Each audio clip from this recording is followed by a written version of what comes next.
Real quick, let's talk about toxic masculinity, as I've had some time to really think about this. The first word in toxic masculinity is toxic. The toxic is acid, it breaks things down.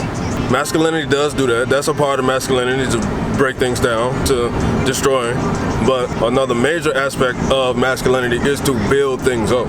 So with toxic masculinity just being the destroyer part of it, it's not divine masculine. It is not mature, it's not fully nourished creation, kind of like what Voldemort was in Harry Potter before he actually, getting his body and things of that nature. That's what toxic masculinity is. And it has a function, but it's not fully developed. A toxic masculine only desires yes men around them. All the incidents around toxic masculinity is somebody essentially opposed them or said no, so they broke them down or attempted to break them down, because it doesn't work for everybody.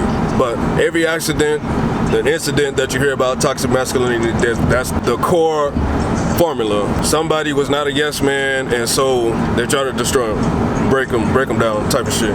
Divine masculinity does both building and breaking things down.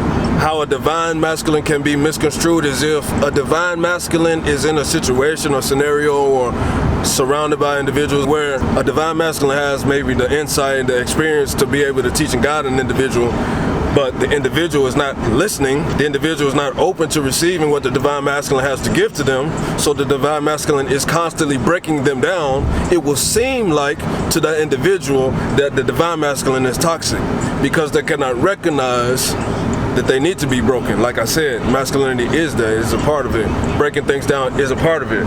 When things are already fixed, but fixed the wrong way, when things are in place, but in place and set up the wrong way and bound to fail and things of that nature, it's wiser to destroy it and break it down and rebuild it the right way, the proper way. An example of this with a broken bone or surgery. I said surgery, but I can use both of them, and I will use both of them. With a broken bone, right? If you fall and have an accident and you break your bone, in order for me to fix it, I have to break it more, or I have to break it back. You feel me?